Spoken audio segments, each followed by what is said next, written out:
What is one rule that you think every founder should follow, but almost no one does? Don't outsource your thinking. Mm. Stay true to yourself. And because in saying that, I'm thinking, everyone needs, you said before, you've got mentors, you've got advisors, you've got experts, and every single one of them are really valuable. But don't get somebody else to try to tell you what you're thinking. Just make the decisions based on your intuition, your power, your reasons, and just stay true to that because it's not wrong.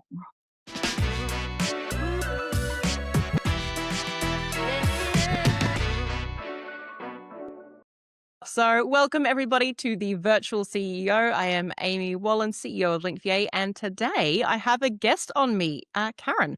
Please, Karen, introduce yourself. I am Karen Taylor, but because of my company where there's two Karens in it, you never want two Karens in the room. I go by my initials, so please refer to me as KT. If you say Karen, I'll think I'm in trouble and I'll just run. Conversation over. No. But yeah, I'm a co-founder of KX2 Management Group, K times two, Karen times two. I've actually had about 35 years in business. I'm only 21, but you do the math. About 35 years in business across multiple industries, companies. KK, who is my business partner, likes to say for business, in business, and doing business. But we just like to help businesses simplify complex systems and operations. So Yeah, you asked a great question, Amy, and I'm going to jump right in because I know this because I'm go excited ahead. about my superpower. Said, what was my superpower? And I went, oh, that's like put a cape on, a crown. Let's go for this. I was thinking KK often refers to me with that I'm known for reading people and situations very quickly. So I have a very high emotional intelligence and behavioral insight. And I really like that. I'm curious by nature. I'm always digging into why behind decisions and behaviors of people. And I guess that's the curiosity that has led me into helping organizations solve messy problems. So there you go. Yeah, I Basic love that. 101. I feel like I can't remember what it was, like either a podcast or something that I was listening to before. And they were talking about how people that are really observant as adults, like normally formed that in childhood or before. Like, what do you think it was inside of like your past that made you become someone who's like incredibly observant now?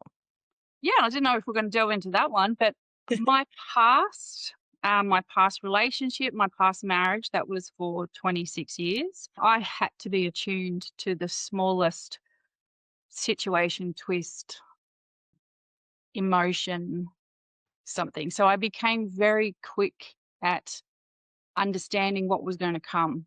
Mm, So I picked up on those little signals and everything. I think, as a kid, I probably wasn't very observant at all because I was, on the farm running around with rabbits and horses. It's like, whatever. Um, but in my adult life and, protect kids, protect mm, yourself, protect people. And I just became interested to see how people present themselves isn't necessarily what the ulterior motive behind it was. So it just, yeah. my curiosity really increased over years and years. And being in business as well, people don't necessarily show you themselves. There's a public face and a private face. So yeah, it's just something I've grown to really love. Yeah. It's funny, like I asked that question because I always have this conversation with the leaders that I have in my company around like we always say observation is just one half of the problem. Like if we need Yeah. to solve things, if we want to become bigger and better, we need to be able to know that there's a problem so that we can even solve it. But I found teaching observational skills is actually not that easy. Like sometimes I feel like you either have it or you don't. And I just like I'm curious to see if there is a way that, I can teach it or I can instill it upon people unless they like if they don't have a vision for it themselves. Yeah, and I suppose a lot of people will say academically you can go and do a behavioral science or a Mhm. psychology Yeah. degree and then you might have some insights into how to do it. Yeah. I think for me personally, it was just a lived experience for so many years. I didn't actually realize I was doing it. So it was very natural for me to Yeah. become that. And I walk into a room and I walk out and I say to KK, that one's a strength for us. This one's going to be in the resistance club. Like I almost put $10 on it at the beginning. I go- and she goes, I That's don't know actually the how you business strategy. yeah, yeah, $10 on this one. No, it's just nice to just go, wow, that person over there is not seen by Mm. the people in the room, but they're a real key person for us. And we do rely on that. Not that we run our whole business model by it, but over the last, 5 or 6 years that we've been in business together, it comes true. And so Yeah. we resonate to that early on and go, well, how can we actually get the best out of our clients by using that skill and, helping them mold into a successful outcome. So I'm curious as to how you and sorry, it was Karen. Do you call yourselves Karen 1 and Karen 2 or K1, K2? it's a great question. I just call her KK and I call myself KT K2. because that's Yeah, what okay. we're recognized in industry by. And it's Yeah. sort of like, if we can, and I like the pretense of if that's my almost nickname, I guess it's not a professional thing to introduce yourself with your initials, K2. but Yeah. it decreases the anxiety in the room in that Yeah. first interaction with people. And they go, oh, I actually know something about you on a personal level, which brings me into a familiar space, brings Mm. my, anxiety nerves and apprehensions down a little bit as well. Yeah. So it sort of like breaks the ice very early. So, in answer to your question, yeah, I refer to us by our initials. We don't go like bananas in pajamas and go K1 and K2. See, I'd be the person who's going K1 or K2 or Yeah, just calling people by their middle names, but then the yeah, business name doesn't make any sense. So you kind of got to lean into it. yeah, Yeah. yeah. And we sort of like it's hard because people go, is it the K's? Do I call you the Karens? Do I call you? What do I call you? We just Yeah. go, just call us the K's, the girls. There's no inhibitions on our side as to what you call us unless it's offensive, and then we might have a different chat. Fair. Yeah. It's like, okay, let's deconstruct that. And so how did you and KK decide you wanted to start a business together? What was the journey like for you? Yeah, so as I said, I've been in business for a long time, had different businesses over the past decades. And if I worked, I used to work with places with purpose, like non for profits. Mhm. And so we actually were working together in a finance team in a industry college, like someone who helps kids get out of school and go through apprenticeship colleges. And we just really gravitated to each other really nicely. We laughed, we enjoyed it. The space that we had, we worked in a very small office. We used to have candles and motivational quotes on the whiteboard. There was no spreadsheets and formal quotations up there, but it was always what's the quote of the day? And people would come in because we'd always play music. And the first rule was if you walked in, if you were the CEO or the janitor, what's the song you want us to play? So we put the song on that they wanted. And so it was a Yeah. space of comfort and calm, and people used to come there like retreat out of a bad situation or office politics going on. They'd come in, they go, oh, this place is just like a counsellor's office. And KK went away like on holidays, and she said, Yep. when I come back you better be here. But I actually heard, when I come back you better not be here. So I resigned. And She's still I said, curious, I'm I not. assume. Yeah, you're traveling the world and I'm stuck in this office by myself. No.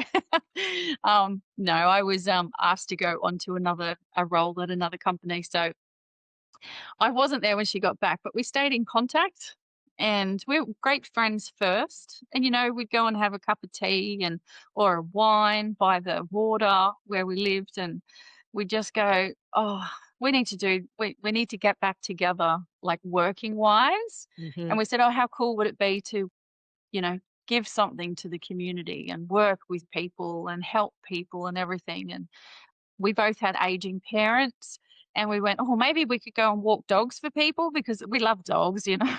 Yeah. Just trying to And we find said, like, something you can do with your best friend, really. yeah, we said, okay, let's go walk dogs every day. That'd be really cool. And we realized that perhaps we had a little bit more to give.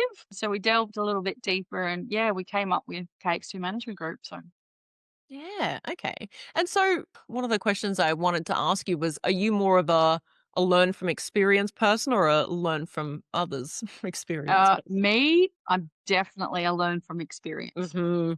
Definitely. I try things, I observe things, I tweak them and adjust them. Yeah, I think the real lessons come from doing. Yeah, It either works I or it do doesn't. agree. Yeah.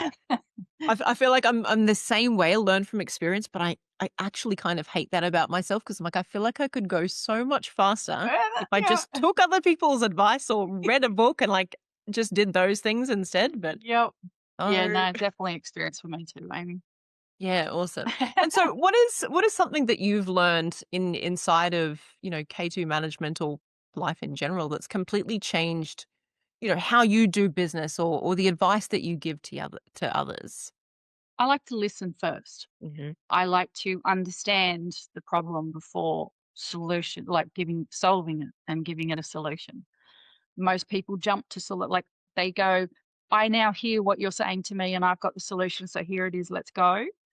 But sometimes you need to delve a little bit deeper because the first problem or issue that's raised may not actually be the underlining issue. So yeah, that's when I like my curiosity goes, but why? Why is Yeah. that happening? And not making assumptions as to why it's happening, listening to what they tell me is happening so that I can do the assumptions of and solution drive and just go, "Oh, okay, but that's happening because of this over here." So that's not actually really the issue. The issue's over here. So, Yeah. yeah, so listen And first. is that another thing that you kind of yeah. Is that another thing that you kinda learn from experience? Like, did you really mess up at the beginning and just jump straight into problem mode or Well, I've always been a problem solver. Mhm. And I think probably younger, I was just like, right, I've made this decision, let's go for it. And as we spoke before, I live from experience. So if it worked, it worked.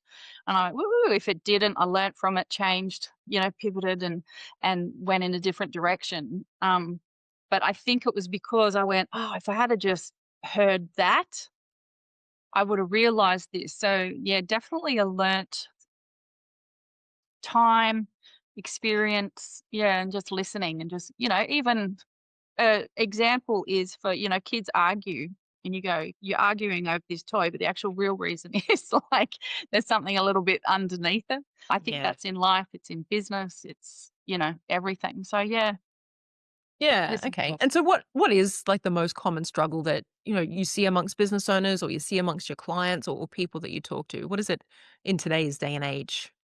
Yeah, it's so busy at the moment. I think it's the juggle. People are wearing too many hats. Mhm.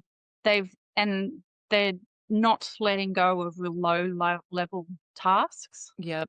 They're not allowing themselves that space to be really, you know, masters in something that they're really good at. They have to do, and especially in business owners, they have to be the marketing person, they have to be the HR person, they have to be the admin person, they have to be the finance person, they have to be the entrepreneurial initiator as well. Like, so they have to go, oh, it's almost like, oh, what hat am I wearing for the next hour and what do I put in there? So I think to me, that's the juggle is the struggle for most business Mm. owners. Yeah. That's such a beautiful line, "The juggle is the struggle." And we all do it. We Yeah. all have it, Oh, absolutely. We call varying it degrees. at Yeah. Linkva, we call it CFE, Chief of Friggin' Everything. There's a new C-suite person in town. Exactly. CFE. I love CFE, that. Chief of Friggin' Everything. Yeah. Have you noticed, like, out of curiosity, have you noticed this get better or worse with the integration of AI? You know what? AI, the pace that it's now taking that digital evolution is so fast, we can't keep up with it. Mm, And if you stick your head in the sand, you're gonna be left behind. You can't ignore that it's here. You can't ignore that we're not familiar with it. It's change. We don't handle change very well. Like we'll go, no, I'm over here yeah. and I'm being the master of my game. And AI is changing a lot. I think we need to embrace it. And you don't need to be across it fully because AI tomorrow obsoletes what's AI today. Mhm. So, but just don't fall behind with it. Like, say stay abreast of it. Trust yourself and your intuition to explore it as much as you feel comfortable with it because it's a really new space. I don't imagine people took on mobile phones off the wall and went, "Oh, yeah, this is the best thing." So, like, "Oh, I don't know. I don't know. Will it give me coverage over here?" Like there's Yeah. small steps. And I think AI is the next wave of evolution in the digital space. So, Yeah.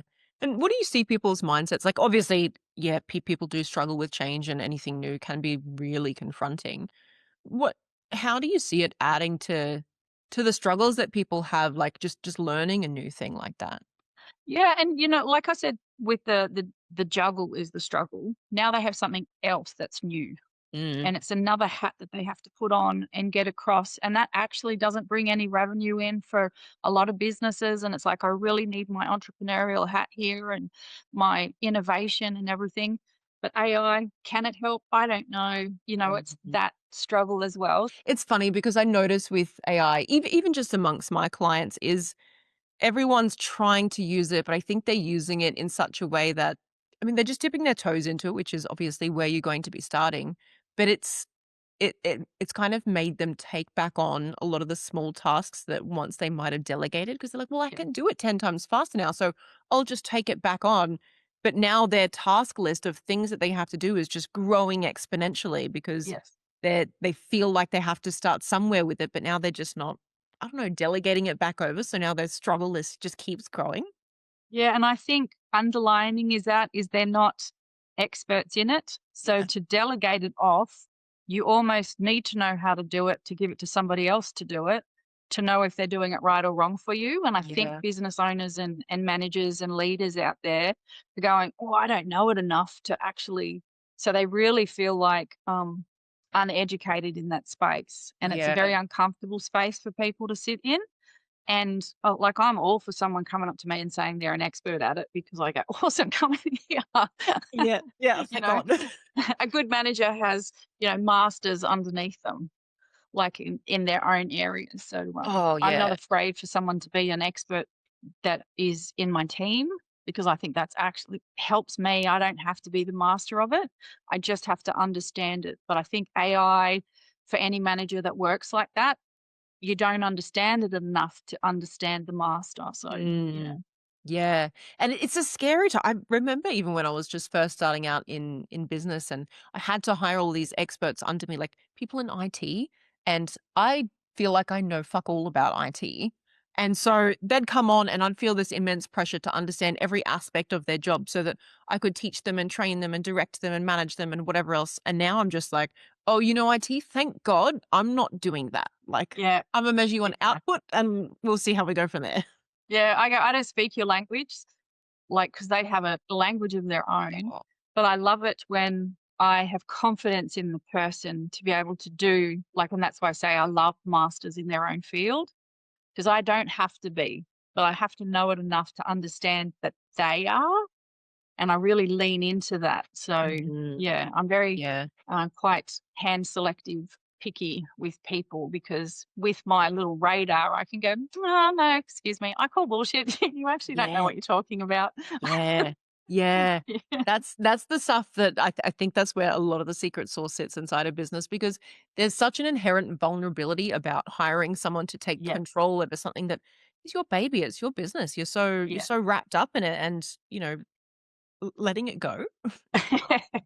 So, like, what business advice or advice do you normally or are you most frequently giving out to your clients or to people in general? Do you know, I loved this question, and I'm gonna tell you my first response because I always say it, and, Uh-huh. but I said it the other day at a women in business program, and people were, like, quite offended by it, and I'm like, "Well, then you might have it." Well, I now I say love this. Yes. I say leave ego at the door Mm.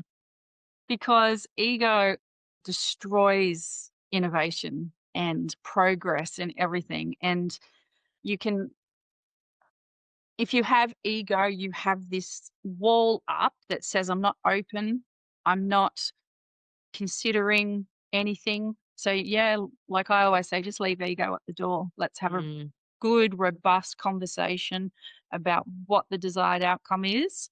And there is no ego because there's no wrong decision. The decisions aren't wrong. It's just part of the pathway forward. Whatever you decide, it just navigates the outcome.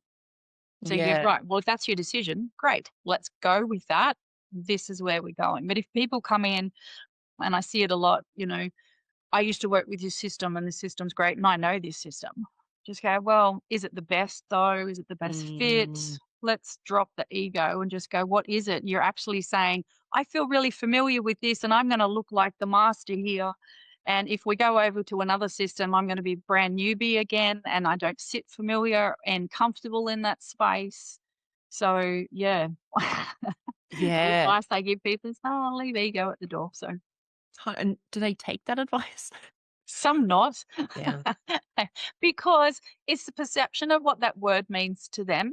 Mhm. If I'm saying leave ego at the door, some people might go, leave your experience at the door, leave your knowledge at the door. I don't want to hear what you have to say. And they can't be farther from the truth.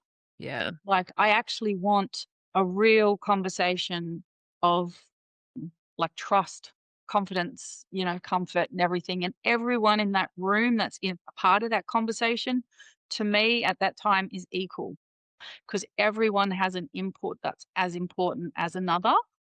The decision afterwards might sit with one person or it might sit with a few select people out of that room. But I think in those conversations, you need to be able to be open to see what someone else throws up with their experience and their knowledge and their perception. What that is could actually be the catalyst for a successful outcome. Yeah. And do you Mm. find like when the ego strikes the most is normally when you're giving some kind of, I don't know, constructive criticism or something like that? Or I don't know, they feel like you're insulting a system of theirs or something like Yeah, that? yeah, and that's where we have to tread really lightly, and that's Mm, why I try to joke it off by saying, "Oh, leave ego at the door," because then people will react with their perception of what that word is, and it comes out, and then navigate through that with laughter, with humor, with conversations. Nope, that's not what I was saying. But that mm, actually then enhances the success of the conversation because they're allowed, if something that you say in a conversation, people are going to interpret what you're saying and perceive it in their world. yeah. And if you can set the tone for, leave ego at the door and let people show you what they have perceived that to be, you can then navigate through it and it comes down to a really comfortable conversation. Yeah. Yeah. And Have you that's ever like, had it go like really wrong? So you say to people, leave your ego at the door and you start coming up with, this would be great if this could change. This is a real bottleneck in your business or whatever your process is. Do you ever have people that just kick off? yeah, that's when I win the $10, Amy, because I go to the resistance club. You're winning one way or another. I'm winning one way or another, though. I love it. Yes, it can. It depends on what people think that I'm then questioning. Hmm. Is it their integrity? Is it their livelihood? Is it their position? Is it power? Is it threat? So many other things come into that when people are part of that resistance club based on a comment that's raised. I have had to apologize to people and I actually say, it seems it's come out this way and that's not what my intent was. It wasn't what I said. KK will often go in conversation because I'll go, oh, I noticed you're getting frustrated with that. I'll actually call it out. Yeah. And it is a bit confronting for some people to get called out on stuff because then it goes back into their ego space. Like, oh, you're questioning me, my authority, my power, my decision making. You go, no, it's actually none of that. And if you can get past that with people, it becomes a very better situation for them and for you. And then they become more open. Like it almost forces that open conversations. But yeah, I have had some, and I don't want to speak about any of them, but Yeah. Yeah. individually because it was the situation. To me, I go, it's the good cop, bad cop thing. Also with KK, I'd be the bad cop and I cop it. like, people go, "I don't like how she spoke," and I just go, "Oh, yeah, but it's Oh, true." yeah. The truth doesn't care if you're offended by it. No, no, let's work through that. Let's get past that. And, Yeah. then people go, "Oh, yeah, I thought you," like, because I'm very firm and I try to direct people to stay true to their outcome. And that in itself is confronting because so many people, if I can say it, are wishy washy. Just Yeah. try to people please you and get the outcome that you want. Now, you wanted this outcome and you're deviating it because somebody's making you feel uncomfortable. I'm going to pull you back on track. Like, and it's sort of like, you know, yeah, it's a bit uncomfortable. Yeah. It's Yeah. funny, so I used to work for a business coaching company, and I noticed there's such a difference between having having a company like that that's really more people focused, whereas the company I've got now, it's very much service focused. Mm, So the kind of almost permissions that I had business coaching versus the permissions that I have being a service provider are so different. Like, I mm, feel like it was so much easier back in the day to call people out on their biases or anything like that. Almost when you got permission to do that. And I feel like as a consultant, especially if you're coming in to do that, you've already got like a certain level of permission. Whereas if you're yeah. coming in a bit cold or you're coming in known for something else, it's much harder to open up that conversation. Yeah, that's a good point, and I think that's where, we do come from because 'cause we're put in as the advisors. Mm, We do the do's, but we're coming in to give you the advice as to how to get the outcome you need. So, therefore, there'll be some hard truths that you'll face along the way, and they will be uncomfortable, they'll be sticky, they'll be icky. I don't care how you say it, but I'm gonna navigate you through it as opposed to allowing you to digress and run off the rails because like in the space of our projects 70% out there in the market fail because people don't adopt them, they don't see them through, they don't finish, and so our success rate is 100%. It goes into BAU the day that they roll over and go live, and you go, that's success, and that's because of that steering. And people on afterwards, I know I had one a chief financial group officer that actually said, "We would have been fucked without you." Like, this would never have got done. Would ne and yeah. I went, "Oh, can I quote that? I don't know if I can put that up on the Can I put that on a website." business card or something? Yeah.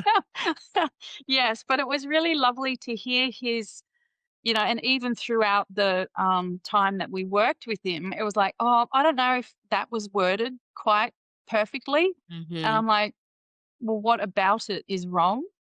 Like, but yeah, at the end of it, he goes, "Yeah, we would have absolutely never have seen this through to the end without you." So What do you think is the main thing that stops people from implementing things properly? Like, is it buy-in? Like, what is it?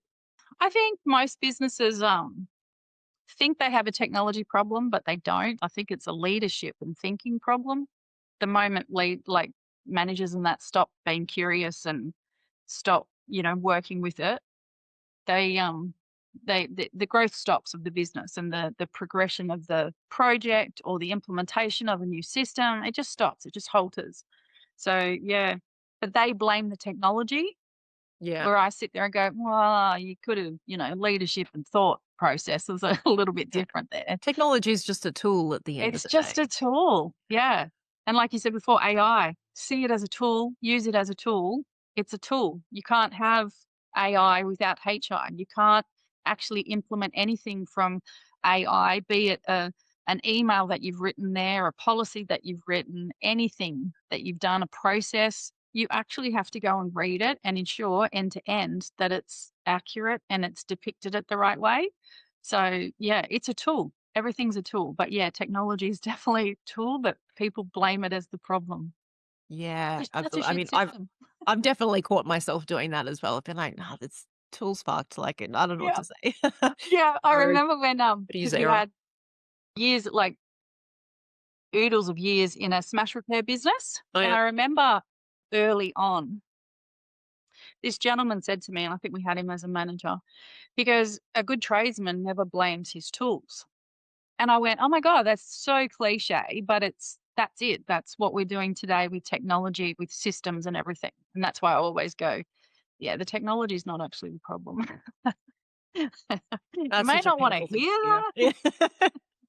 Time to Everyone kick it wants off. to blame the technology. Yeah, that system's crap. It doesn't do what it said it would do. Well, did you implement this bit? Did you configure this bit? No. Did you want it to work? Yes. Yeah, actually, that's a really good one, Amy. That's yeah. Do you want it to work or do you wanna sit in that world of pain that creates chaos that validates your job and the stresses that you're under? Yeah. Yeah. Yeah. I Yeah. love that, like, that validates your job. I feel like that's such a thing, like, people don't want to feel useless, and if they implement this tool, then, like, half of their knowledge I remember I had this graphic designer when AI first came into it, and he just hands down refused to use AI, even though all of his colleagues started using it and getting these amazing results and, like, doing so much faster, and he was just so insistent that it wasn't working for him and that it was shit and whatever else, and then we kinda sat down and had a bit of a deeper conversation about it, and it all came down to the fact that he had so many years of experience doing this, and he felt Lost. like all of his value was being stripped away. He's like, "I just spent 10 years learning all of these skills, and in one, Yep. like, second, it was gone. Like, it It's didn't gone. all my skill didn't matter anymore." Yes, and, we face that a lot, and I place that into the threat basket. They're Mhm. really threatened that they're going to lose their job, and if they work for 38 hours and 30 hours are spent doing this manual processes and spreadsheets and everything, and then you can automate that, and it takes they're lost, like, "Well, where's my value now? Yeah. What do I do with that 30 hours?" Well, mate, you actually or lady, it could be either, but They were I mates. always go Yeah. mate.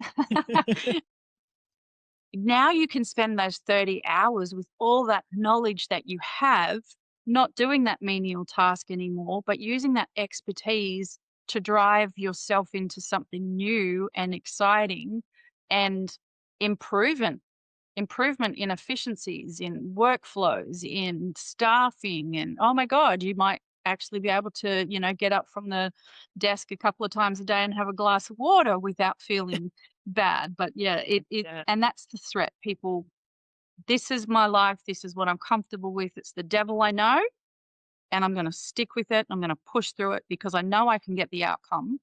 But it takes a lot of effort. AI is starting to remove some of that effort requirement, and people are lost because I don't think um, the last probably 30 years that we've all, you have to put in effort. You have to work hard. You have to get the effort. Now you're saying tool can just come in and do that. Like, who am I? What am I for? Like all Yeah, these yeah. life reflections then. So yeah, Yeah. I like that you say, like, "Who am I?" Because I do think it is a little bit beyond, like, "I'm gonna lose my job over this." It's like I'm going to lose my identity. identity, yeah. Yes, yes. And then as soon as you say that, if you say I'm gonna lose my job because AI is gonna take it over, then the fear of, my home life's gonna be interrupted. My ability to afford my house, my car, my kids' tuition is there. How am I gonna put food on the table? It just skyrockets into this panic, Yeah. and all of a sudden, it's not about the AI tool making my job easier and I'll be able to do something better with my time and use my expertise in those areas. It's about, shit, I won't be able to put food on the table. Yeah. And Yeah, then, which is a much bigger threat at the end of the day. yeah, Yeah, yep, yeah, it is. absolutely. Yeah. What is the worst mistake that you ever made in business? Yeah, I thought a long time about this, but it was a Mhm. very easy answer for me. Yep. Um, I didn't get something in writing. Like, it just needs nothing extra. Oh god, yeah. You just feel the pain in that sentence, can't Oh, you? I've made that mistake myself, Yeah. and I've just trusted someone and they've been I know I Yep. find it more with Americans, to be honest, like, they're so agreeable and, like, they've got so much passion and energy, and you're like, "Yeah, yeah, yeah, they're definitely gonna go Yep. ahead with this," and then you don't get it in writing like an idiot. Yeah. Ugh. Yeah. And it changes everything and where you think you were going, what you thought was happening. And it's like, no, show me where I said that. Yeah, and you're like, Yeah. yeah. It kinda goes back to what you were saying a little bit earlier around, like, people don't always tell the truth, people aren't always honest with you, so you do need to be, like, if you're not gonna be, like, super observant at the front end, and even all the observation in the world can't isn't gonna replace a contract. Now I don't you can actually say, "Oh, but you said that." "Yeah, but that's now been taken out of context." You go, "Okay, know. so Oop. yes." Yeah. And leave ego at the door, but also get it in writing. Yeah, we get it in writing. Okay, I'm loving all this advice, honestly. What is a decision that you have made that you look back on with genuine regret? Yeah, and this was a personal reflection for me. It was more about not trusting myself and my capabilities. Like I Mhm. went pretty deep with that question. Like over the years, and we all have, but I have really had some hard lessons which have all shaped me into the person that I am today. And I am grateful for each and every one of them. So I'm not regretful for that. And people go, I don't live with regrets. I have no regrets. And I go, yeah, I could probably say that as well because it has shaped the person that I am. And I love that. But yeah, just believing in myself a little bit more, trusting my intuition Mm. and my capabilities. Like they were always questioned because, you go into a professional environment. If you don't have the same qualifications as anyone, I myself personally rate myself underneath them. And Yeah, then I find that they don't actually have the nous that I have, or they don't have the ability and capabilities that I have. However, they have sat through years of knowledge and education, and I love that about them. But there's other ways to be intelligent, I think. But yeah, so just not trusting myself and my capabilities. yeah, definitely. And I do agree. Like so many people say, no, like I wouldn't change a thing. Like this, it's made me the person I am. If I really think about it, and if I was sent back 5 years in time, there are so many things I wouldn't do. And it's not that like I hate myself that I like made this mistake. I just didn't know any better. But Yes. like you can't tell me that if I had the cheat sheet that I wouldn't cheat. Like Yeah, yeah, you know what? Like, yes, you're right. When I was a kid, someone used to say to me, "Well, if I was your age again and I knew everything that I knew now, yeah, I'd do this differently." And you just go, it is all about what you know and what you don't know. yeah. What you know, if you know, you would make different decisions. Yeah, personally, there If was probably a few decisions in there that I might. yeah. But we're talking business here, Amy. Oh, listen, I've eaten some questionable things that I have absolutely regretted in my life, and if I could go back in time, Yeah. it's still pretty tasty, so I don't know. Would you have not wanted to have that experience? Like, Yeah. yeah, Yeah, there's yeah, definitely experiences I could live without that one, actually. I could live without some. Yeah, yeah, absolutely. So Bungee if jumping and then walking around like a drunken person for 3 days or a drunken giraffe, oh, no, bad you decision. you couldn't get me bungee jumping. No, I'm not jumping out of planes, I'm not jumping anywhere, really. Yeah. I went into full embryonic position, and then people were going, "Oh my god, if you had had your arms out and you had, like, just swan dived it, you would have been in the water and that's their ultimate goal." And I went, "It wasn't my ultimate Yeah. goal." I jumped off that ledge and went, "What the actual have I We're done?" done. Yeah. My Go ultimate into goal is survival mode. survival, not swan diving. Yeah. Yep. So, if you were coaching a younger version of yourself in business, what would you tell her? Yeah, and it's a great segue into that. Don't jump off that bridge. Yeah. I would say, and it does lead to that trusting myself, I would say trust your intuition earlier. Yeah. Because and leaning into learning, like you were saying, because knowledge is power. Yeah. Lean a little bit more into learning. Um, learning, yeah, and that goes back to my earlier thing that listen first. You learn about someone by listening. But yeah, trust that intuition as well. How do you like, I'm curious for myself, like, how do you tell the difference between your intuition and your fear? My heart rate. Yeah. Great answer. Yeah. Yeah, I've done a lot of work on myself to work out, like, I'm feeling really anxious, so my intuition is it's just a emotion that's stirring in me, and I go, not really feeling this is happening." Where fear is, "F me, I'm going to be in putting myself in a real dangerous situation." So, Mhm. it's the escalation of that fear rather than gut feeling. Like, Yeah. gut feeling's a little bit nicer. Fear is actually, "Shit, I'm gonna hit that tree in the car if I don't put the brakes on." Like, Yeah. Um, Absolutely. It's almost like you feel fear in a different spot in your body, like you feel fear in your heart and like your gut feelings in your gut. yes. Yeah. Yeah. So, yeah. What is a one rule that you think every founder should follow, but almost no one does? Don't outsource your thinking. Mm, Stay true to yourself. And because in saying that, I'm thinking, everyone needs, you said before, you've got mentors, you've got advisors, you've got experts, and every single one of them are really valuable. But don't get somebody else to try to tell you what you're thinking. Just make the decisions based on your intuition, your power, your reasons, and just stay true to that because it's not wrong. yeah. At the end of Mm. the day, like you are the person who knows the most about your business. You know your clients, you know your Your founder IP, you know your decides audience. everything. So don't 100%. outsource that. Like, because people will try to sway you and then try to tell you that it's not right, should do this, should do that. I love that, should you? Oh, I often go, "Should and I? it's Should I?" Well, you don't have to. No, I know I don't have to, but should I? Yeah. I sometimes feel like it's so easy to give advice when you don't have to bear any of the stakes at all. You're just like, yeah, well, it's not No. my money, but if it was, I'd invest it here. Or, it's not my risk, but if it was, I'd invest it here. And you're like, but it's not. Yeah. It's actually not. And that's Yeah. why I say don't outsource your thinking because the advice Yeah. and the advisory and the mentors, they're all doing the best they can for you to give you advice and mentor you. However, you put yourself there with that Mhm. thought. So, yeah, Mm, don't let that be changed unless you need guidance in changing it, mm, but stay true to it. Yeah. yeah. Does that make sense? I think it makes Yeah. No, it complete does. It sense in my does. head. Hey, we're both on the same Yeah. wavelength here. And so, what is the season of life that you're in now? Well, it's a good question because my kids are grown up; they're adults. So my youngest is, 6 months out of graduating for university as a nurse. It's her passion, it's her life journey, and everything.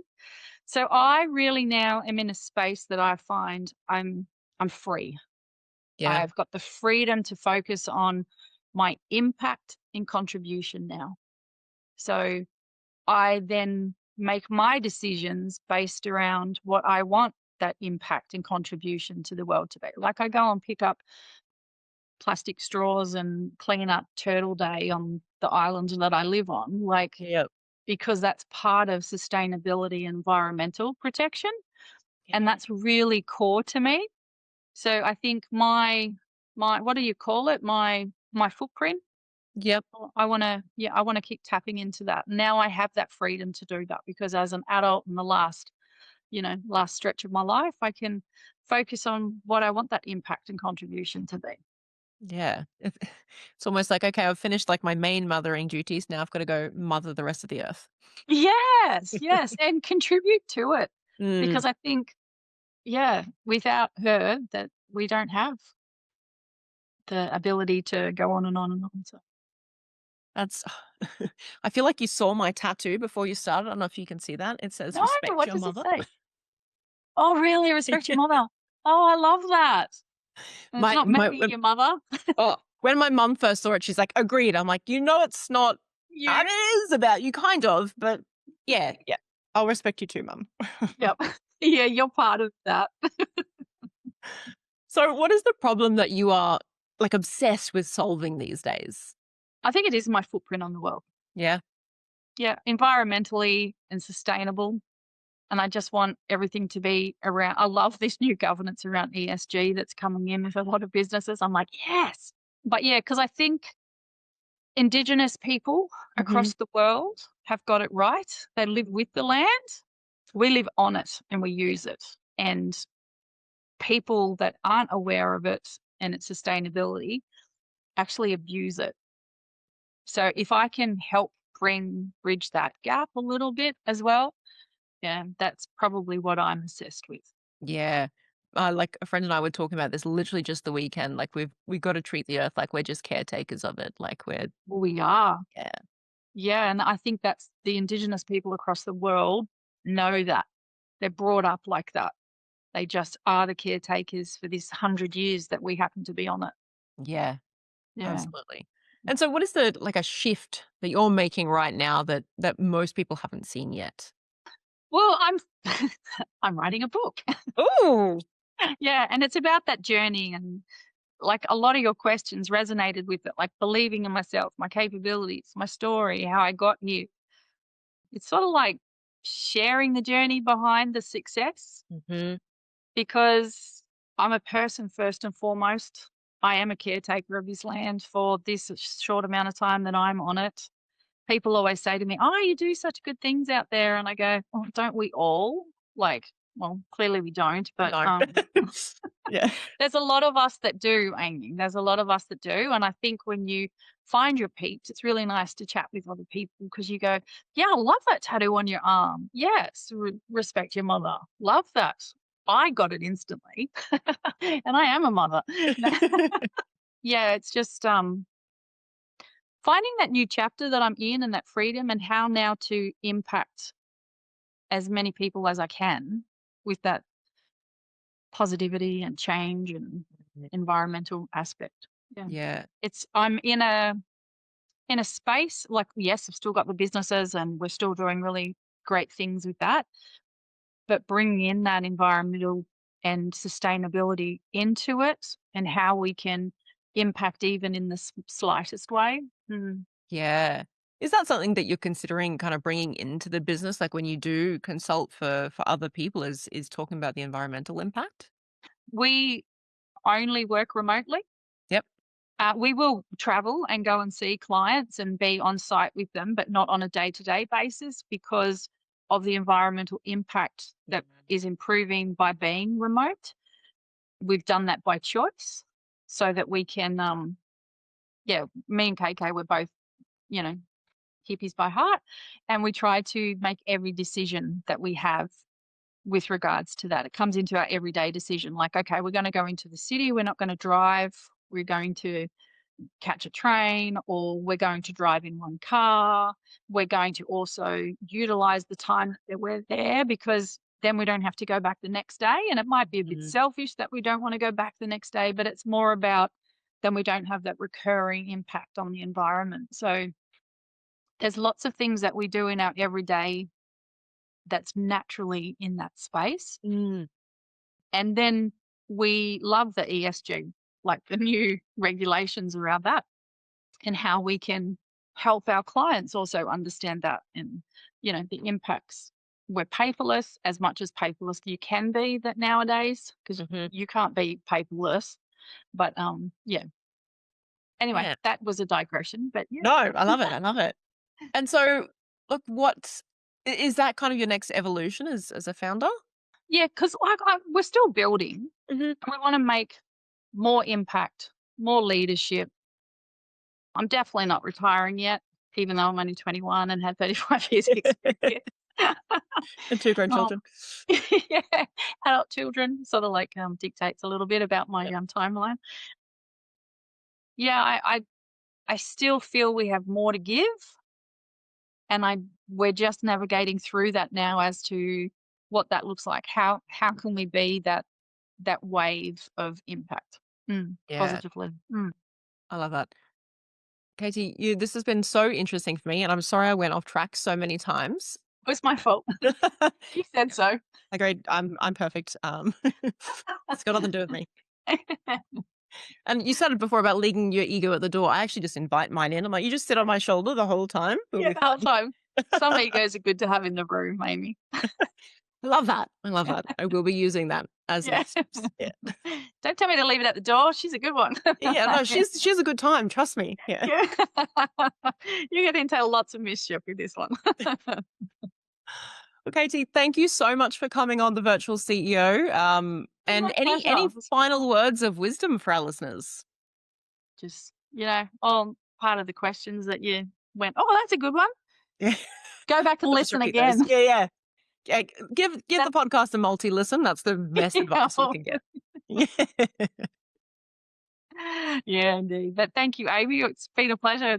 It's felt more like just a chin wag with a friend. So thank you. That's such a compliment. Thank you.